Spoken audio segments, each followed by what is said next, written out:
Well, right now I want to get out to Chief Meteorologist Tara Lane live in Flat Rock for our hometown day. And Tara, it is a chilly and windy day up in the mountains right now. Oh, Brian, it is. And so for the first time, I feel like this season, we're talking about the wind chill, and we'll be breaking out that wind chill map here shortly. But you heard the story from Julian here. We are standing right outside of that distribution center and this large donation center here in the Flat Rock area in Henderson County. People are still filing in. And we also met a man earlier and his pet llama. And he came here today to just help spread a little bit of joy to all of those people that are filing in. The llama's name is Reepicheep. Do you recognize that name? Those of you who have maybe read C.S. Lewis's books, The Chronicles of Narnia, that's where he gets his name from. And people just come up and hug the llama, and the llama just stands there, and he's so patient and tolerates all of the hugs and the kisses, and he loves to give out kisses too. So again, just that little bit of extra joy to spread to people who are in need after all the devastation from Helene. And as you mentioned, it's cold, it's windy out here today. We've got those frost and freeze warnings in effect for tonight.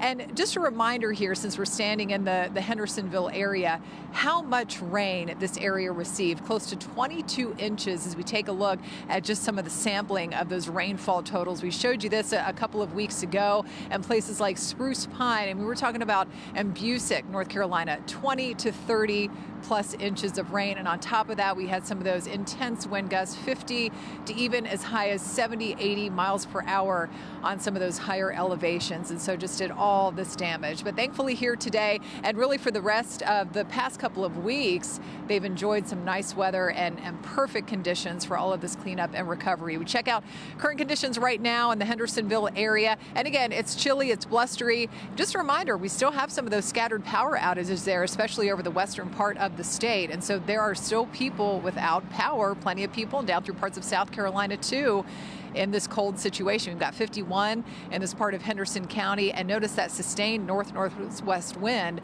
at about 10 to 15 miles per hour. Dew points are real dry, but that's not factoring in the wind gusts. Wind gusts are much higher, upwards of 20 to 25 miles per hour or so. So again, it makes it feel even colder out there. Check out some of those wind chill numbers.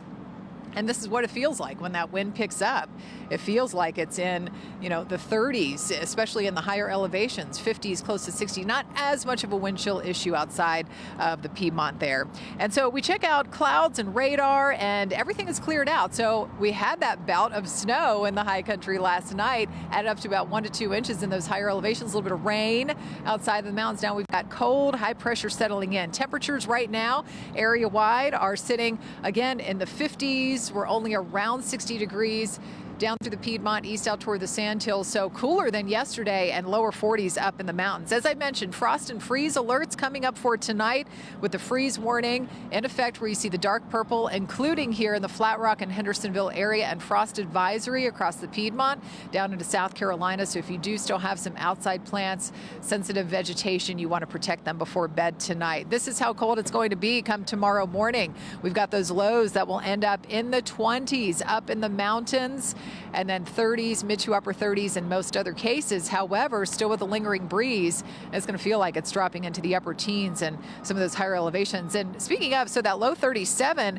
that's getting into record territory in Charlotte, awfully close to that record of 35 from back in the early 2000s. The average low should only be around 50 degrees. So we check that temperature setup here and a look at that map.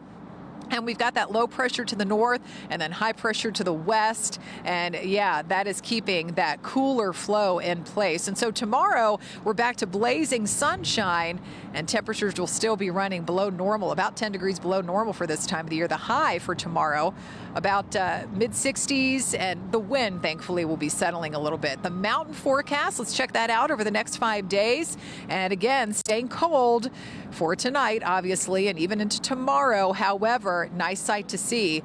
We have those warming temperatures ahead going through the weekend and next week. In fact, Check out that temperature outlook across a good part of the lower 48, and you can see those warmer temperature colors. So we're going from below normal to even perhaps a little above average for next week. Those high temperatures there, you can see go from only 60s the next couple of days to back in the mid 70s. And so tomorrow's highs, as we look around the region, again, topping out around the mid 60s. So still a cooler day with those 50s up in the mountains, but the 7-day forecast shows the warmer weekend ahead and continued cooperation from the weather here for that cleanup and this line of cars filing in. No wet roads to deal with here to pick up those donations. Brian.